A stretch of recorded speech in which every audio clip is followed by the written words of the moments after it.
yo soy Ezequiel Frías, músico y creador de contenido, ese tumbado en redes sociales y estoy súper contento de ser tomado en cuenta para este bonito proyecto.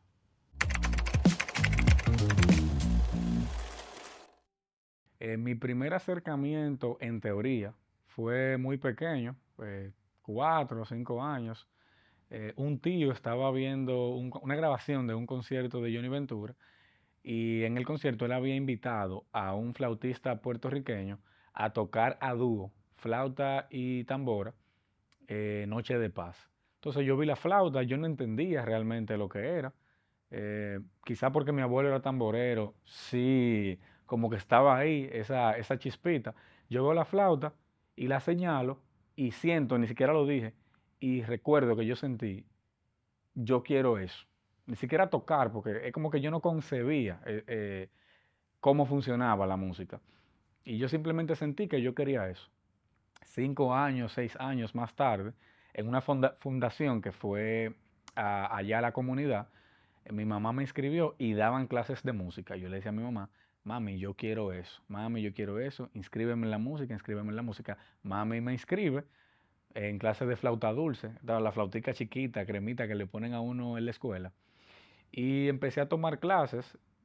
Pienso que de manera un poco empírica, aunque fueron clases, porque no aprendimos solfeo, no aprendimos teoría, el profesor nos enseñaba que este dedo va aquí, este dedo va aquí, y uno se aprendía la canción.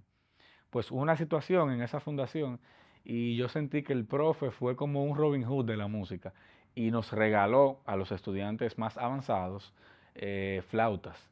Y desde ese momento, 8 o 9 años, hasta los 16, ya en bachillerato, casi terminando, yo tocaba mi flauta dulce viendo videos en YouTube.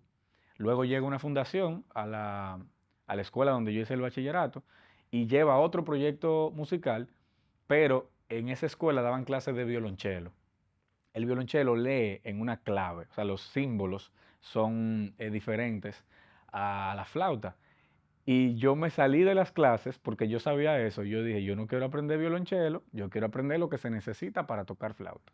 Mi profe de arte, que había visto ya como la intención de ser músico, le decía a los profesores de matemáticas que me entrenaban para la Olimpiada de Matemáticas. Le decía, muy bien la matemática, ok, pero ese niño tiene que ser músico, ese muchacho tiene que ser músico.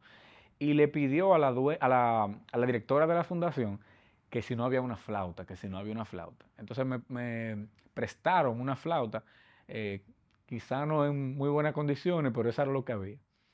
Y en ese momento, entonces yo tengo la flauta en la mano, no, el profesor que hay no está cerca de mí. Yo vivía en Villamella, él vivía en Los Frailes, y no sé, yo tenía 16 años, mi papá no me daba permiso, y básicamente fue en YouTube. Fui autodidacta con el tema de la teoría, un método que se llama eslava. Yo aprendí mi eslava solo, y entonces en ese momento ya es que yo, ese como, hasta ahí es el inicio.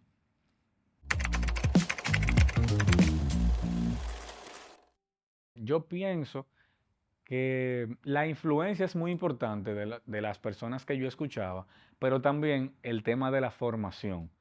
Cuando me prestaron esa flauta, yo entré a una orquesta sinfónica del proyecto comunitario. Entonces, quizás no mi formación, pero sí mi entrenamiento inicial fue sinfónico, fue orquestal. Y yo en mi casa escuchaba a la gente que me gustaba, pero en la práctica yo solamente hacía música sinfónica. Entonces, cuando yo paso por la UAS, donde no duré mucho tiempo porque el enfoque era más teórico, didáctico y no a la práctica, incluso hasta donde tengo entendido no hay práctica grupal de vientos, que es mi enfoque.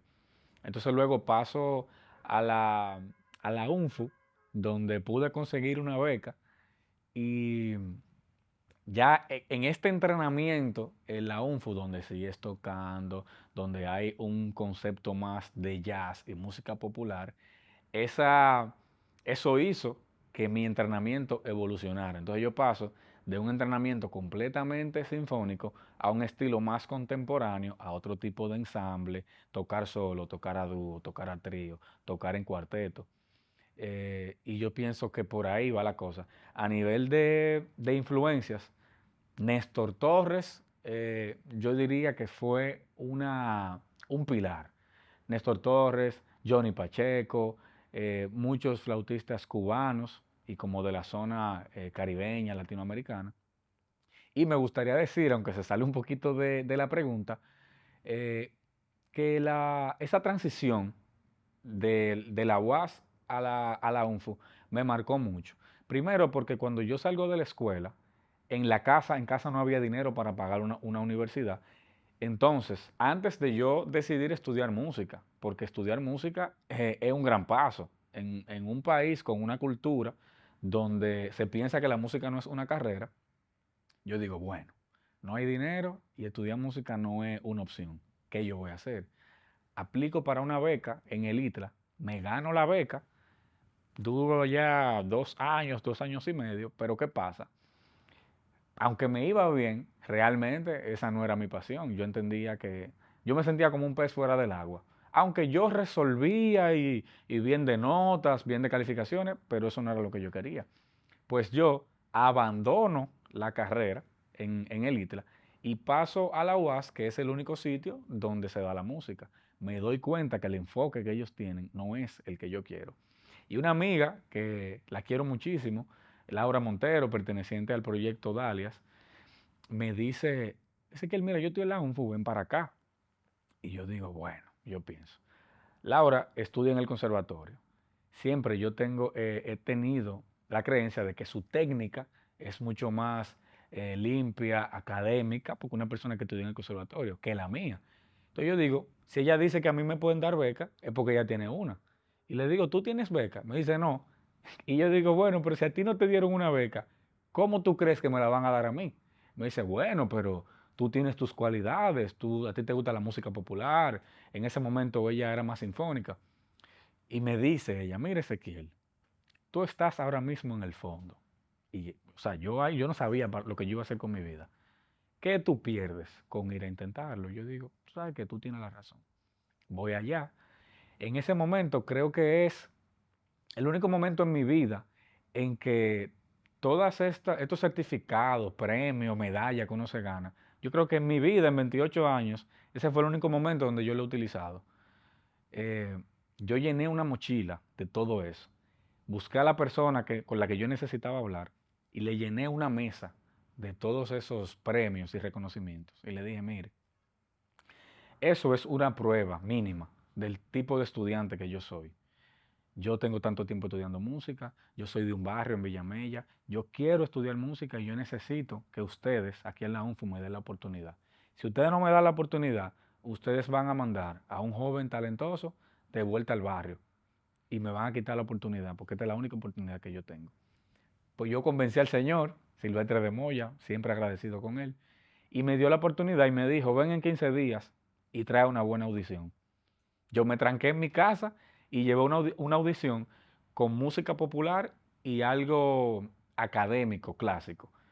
Y la verdad es que me fue muy bien en la audición. Entonces a partir de ahí comienza ese trayecto en la UNFU y es un periodo muy importante porque aquí es que inicia toda esta evolución desde la música, vamos a decir, caribeña que yo escucho, Néstor Torres, Johnny Pacheco, salsa, Latin Jazz y todo el entrenamiento sinfónico que yo tengo. Aquí yo me nutro de todos los ensambles, de grupos de jazz, de cosas más contemporáneas. Y yo pienso que todo ese ensamble, toda esa mezcolanza, ese sancocho, es lo que creó al Ezequiel Fría como músico de hoy en día. Yo diría, tanto como contemporáneo como no como académico, pero como flautista de sinfónica, que también fui, yo pertenecí por mucho tiempo a la Orquesta Sinfónica Nacional Juvenil de aquí y tuvimos una gira por Europa. Y en sí todo el viaje, esa fue mi primera y única experiencia en Europa.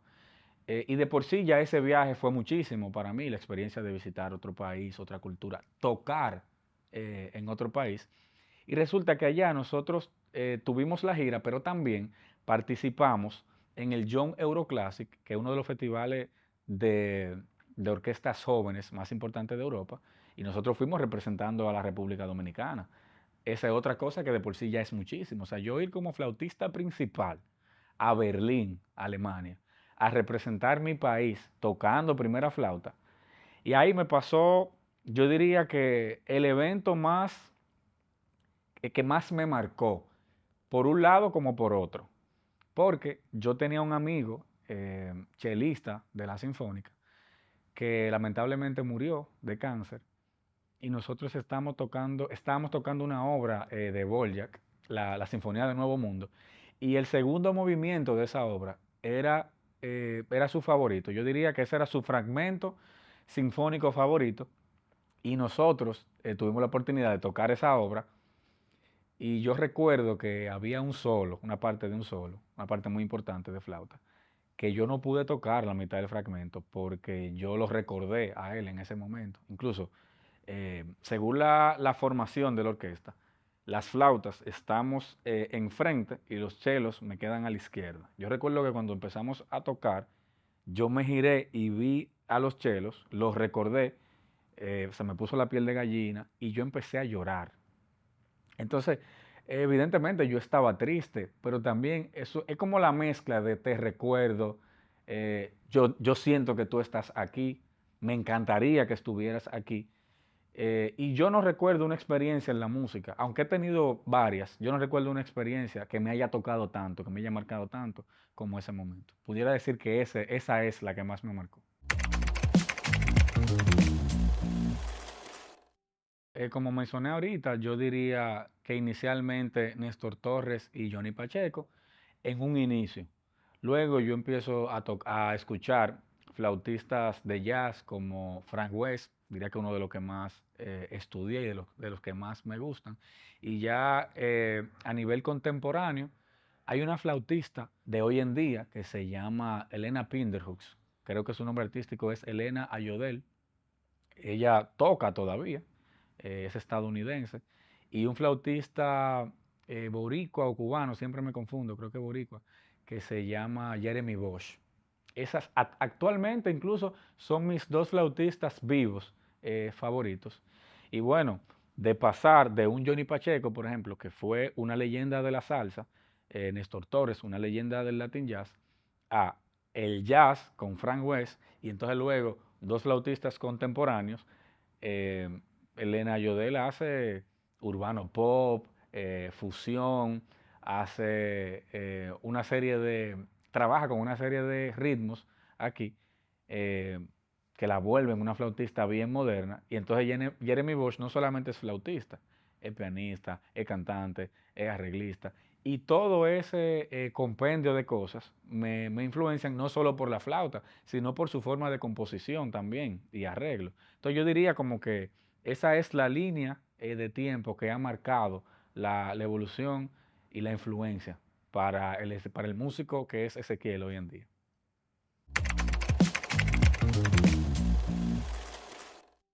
Bueno, yo diría que mi estilo lo identifica la fusión sobre todo de elementos clásicos con elementos ya más latinos y más actuales, y yo diría que innovador, porque por lo menos en el país, yo desde la forma de tocar hasta el contenido que yo creo para redes sociales, yo diría que no hay. Hay otras dos flautistas que afortunadamente son mis amigas. O sea, son mis amigas de yo ir a su casa y quedarme a dormir en su casa, de decirle, mira, tengo este evento, no estoy tan seguro de cómo quiero hacer esto, aconséjenme, me llamó tal persona, ¿cómo lo vamos a hacer? O miren, me llamaron para un trabajo, eso se está hablando, si la llaman a ustedes, así que lo vamos a hacer. A ese nivel de amistad. Y yo diría que es lo más similar, pero incluso dentro de esas similitudes que aparecen, no somos iguales. Y yo diría que son, de todos los flautistas que hay, esos son los tres perfiles que más nos parecemos y que más estamos en la palestra, que estamos colaborando con artistas. Yo diría que somos los tres flautistas que si se piensa en juventud, en afrodescendencia, eh, en una propuesta fresca. Somos nosotros tres que estamos ahí. Y cada quien tiene su diferencia.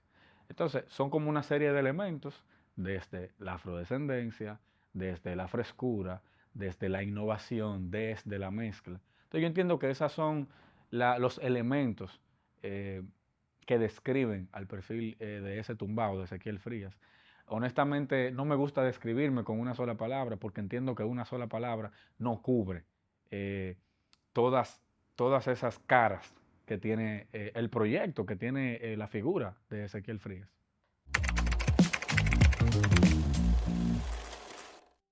Hay un género que a mí me gusta muchísimo desde el inicio y lo sigue haciendo desde ahora, que es la salsa. Desde tocarla hasta escucharla. Yo la toco más en mi casa realmente porque no he tenido mucho o no he tenido ni un acercamiento con un salsero de ahora para tocar, pero sí para escuchar y para tocar en mi casa. O sea, yo siempre entiendo que me mantengo escuchando y sacando un solito de Willy Colón, sacando un solito de una canción de Rubén Blades, aunque sea para tocarlo para mí, que es un tema de preferencia, porque para trabajo yo toco lo que haya que tocar según el requerimiento, la necesidad del artista. Y en segundo lugar, yo diría que proyectos actuales de música fusión y de proyectos en general de música dominicana, porque me gusta escuchar qué propuesta trae el joven nuevo. Porque lo otro en mi casa yo lo escucho y lo puedo tocar, salvo la salsa que sí tiene su lugar aparte, pero a mí me gusta conocer un artista nuevo ahora de República Dominicana, del Caribe, de Latinoamérica, y ver cuál es la propuesta. ¿Qué tú tienes nuevo para dar y que yo no haya escuchado? Entonces me gusta escuchar eso nuevo y tocarlo. Diría que esas son las dos facetas de lo que prefiero tocar.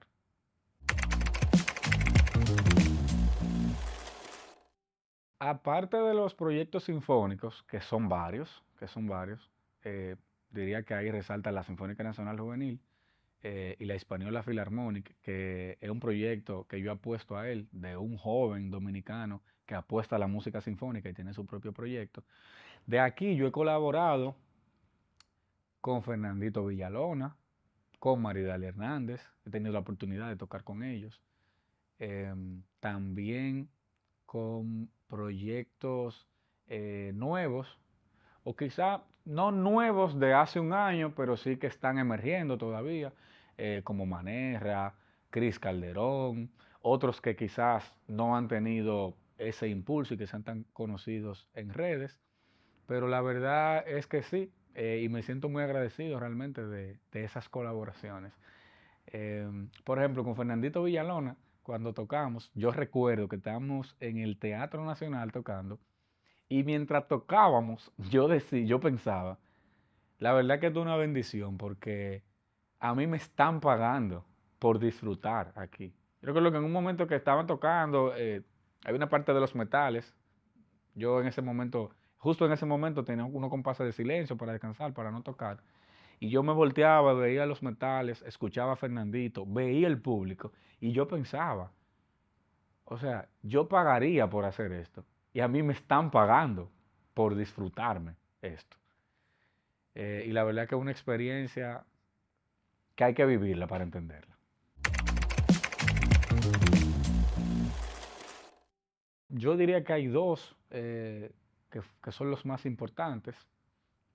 Uno es que en un país como el de nosotros, que hay una cultura de merengue, por ejemplo, de bachata, de salsa, la música sinfónica en general es un nicho que no es tan conocido, quizá no es tan difundido también, porque las plataformas dan lo que la gente pide, aunque también las plataformas deberían educar para que la gente conozca y también pida eso. Entonces, no solo con la flauta, sino con la música orquestal en general, este tipo de instrumentos que no son tan conocidos, un reto es que yo me veo, por ejemplo, me doy con la realidad de que en 10 eventos, en 2 quizá piden flauta, en uno, en 9 piden saxofón, piden ensambles de merengue, de música quizá no más tradicional, pero más conocida. Entonces hay que romper con eso, hay que romper con un mercado que no conoce esto y que no lo rechaza por mal, quizás ni siquiera lo rechaza, pero no lo pide. Entonces, esa es una. Hay que crear contenido, hay que aparecer tocando. eh, Quizá otro instrumento lo toca y la gente lo conoce y lo pide. Quizá yo entiendo que hay que forzar un poco más para que el instrumento eh, entre, que el instrumento entre al mercado. Entonces, la otra tiene que ver con incluso dentro del mismo nicho, porque aquí hay temas de este nicho no es tan conocido, pero también hay temas de situaciones dentro del nicho. Y tiene que ver con quizá con la técnica, pero también con la inclinación que tiene mi instrumento. Este instrumento, si bien es cierto que en países como Cuba es súper conocido, es fundamental en géneros endémicos de allá, por decirlo de alguna manera, pero aquí no. Aquí la bachata no tiene flauta, aquí el merengue no tiene flauta. Entonces, ¿qué pasa? Que dentro de los géneros que sí tienen flauta, que yo diría que es más el sinfónico, quizá parece un bolero que tenga una flauta, pero el sinfónico es ese nicho donde más aparece la flauta. Pero ¿qué pasa? Que el que me escucha tocando no escucha un flautista sinfónico, escucha más un flautista contemporáneo que está innovando. Entonces, eso tiene su situación de que hay cierto nivel de rechazo por el nicho sinfónico, que dice. Incluso dentro de ese nicho, muchas personas entienden que mi técnica lo llaman así, que es sucio. Sucio quiere decir eh, que no está refinado, que la manera en que tú tocas no tiene la estética que debería tener la música sinfónica. Y es cierto, el problema es que yo no estoy haciendo música sinfónica. Quizá cuando yo me siento en una sinfónica, pues la estética sería otra, pero dentro de lo que yo estoy haciendo, dentro de esa música contemporánea, dentro de esa innovación, aplica lo que yo estoy haciendo. Y hay un tema de eso de estándares. Y el estándar de la música sinfónica, yo diría, quizá no esté desfasado, pero en la música sinfónica se mantiene esa cultura de tocar música de compositores de hace 500 años. O sea, se toca música del 1500, del 1600, 700, 800, 900, y eso está bien. Pero yo estoy en el 2023, 24. Eh, lo que se hace está bien, yo no estoy en contra de que esa música se siga tocando, incluso he tenido la oportunidad y lo quiero seguir haciendo, en un menor volumen quizá, pero hay que innovar. Y yo entiendo que el rechazo no es la solución. Entonces, esas son situaciones que se dan. Sí.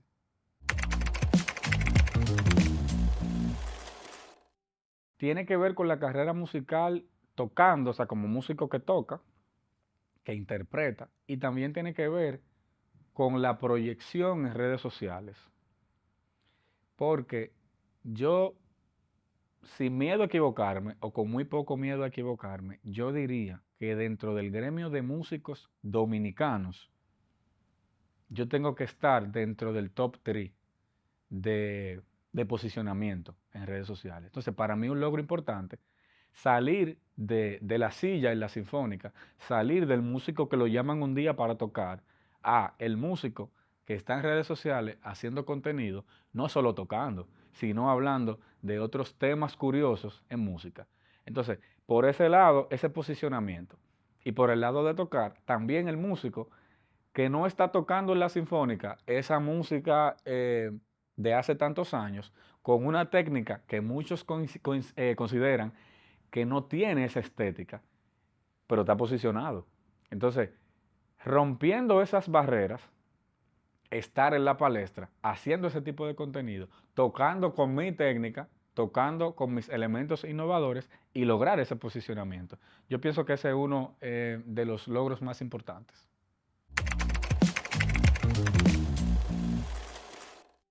Yo diría más que la técnica, que quizá hablar de técnica aquí eh, no sea tan para el que está viendo, no sea tan funcional, pero sí a nivel de cómo suena, eh, yo uso una técnica más innovadora que no se utilizaba en los géneros sinfónicos de antes. Por ejemplo, quizá para tocar esto, un sinfónico o una persona que no aplique los elementos que a mí me gustan lo tocará así, pero yo lo toco así. Son las mismas notas, es la misma canción, pero esos elementos que yo utilicé no son comunes dentro de la música sinfónica. Incluso yo diría que del siglo XX para atrás, nadie lo va a escuchar eso. Quizá en el siglo XX hubo personas que empezaron a innovar, escribían con ciertos efectos. En el siglo XX hubo muchos movimientos musicales, muchos. Y yo diría que uno que otro quizá tiene esos elementos. Pero así, ese tipo de elementos marcan eh, mi nombre, por decirlo así, mi impronta. Tanto como el Ezequiel Fría, como el músico, como el ese tumbado de redes sociales. Entonces yo diría que eso es parte de mi marca. Técnicamente y a nivel de la marca, ese tumbado. Me gusta muchísimo esa pregunta porque influencia desde dos direcciones, desde la música contemporánea y desde tocar flauta fuera del contexto sinfónico. Y yo pienso que hay un tema de educación, de romper estereotipos, de abrir todo ese campo de conocimiento musical y de apreciación que tiene el que solo escucha. Y es por algo que yo mencioné ahorita. La bachata no tiene flauta. La bachata, aunque hay muchos colores desde el grupo Aventura para acá, hay muchos colores, y desde antes también, colores. Hay cositas que se hacían con la guitarra, con tal instrumento. Pero a nivel de fusión y de evolución de los géneros, yo diría que a nivel de instrumentación han variado poco. Y esto no es una crítica, sino que es la historia, es lo que ha pasado. Entonces, nosotros tenemos una República Dominicana que escucha merengue, bachata y salsa, yo diría. Y ahora mismo más bachata que merengue. Está muy bien eso, que los géneros evolucionen, que los géneros se exporten, eso está genial, pero también necesitamos más géneros, más colores, más evolución. Entonces, o sea, yo quisiera que las dos flautistas que yo mencioné hace un rato, somos tres, que hubiesen 10, 50, 100. ¿Por qué? Porque hace que los géneros fusión crezcan, evolucionen y que las personas que solo oyen estos tres géneros, yo diría que cuatro, porque no se puede dejar de lado la música urbana, que ha tenido gran arrastre y evolución también, pero mucha gente, por ejemplo, quizá un adulto mayor, bachata, merengue, salsa, de los géneros de aquí o que se consumen muchísimo aquí, o que en el caso de la salsa han tenido incidencia de un dominicano. Y la juventud adulta, música urbana, en una gran cantidad. Pero estamos hablando de cuatro géneros, eso se limita a cuatro géneros. La música contemporánea, la música fusión, valga la redundancia, fusiona con muchísimos otros géneros. Hay gente, por ejemplo, aquí que yo he sabido, que no sabe que hay música sinfónica, que no sabe que hay una orquesta sinfónica nacional, que no sabe lo que es un conservatorio. Hay gente que no sabe lo que es una bossa nova, lo que es una samba. Y entonces, este tipo de instrumentos, este tipo de práctica de hacer música contemporánea, amplía todo el espectro. Y yo pienso que eso es una parte importante de la evolución cultural que nosotros tenemos y que necesitamos seguir ampliando.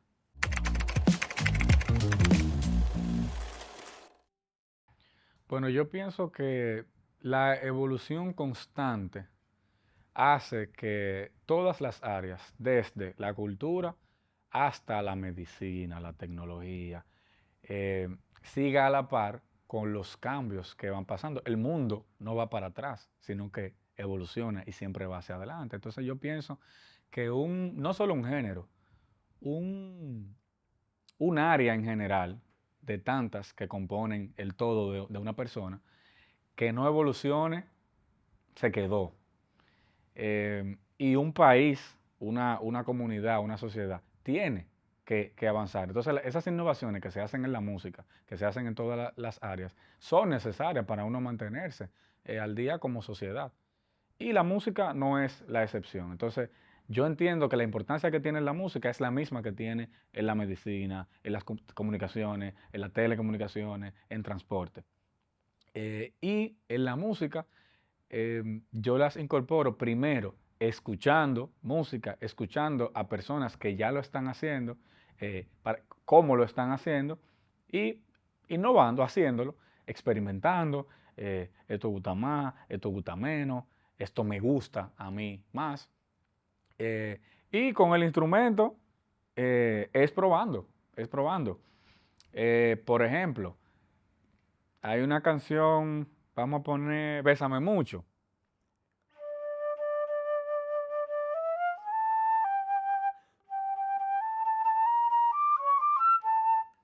Bonita, como siempre, pero también yo pudiera ver qué tal suena.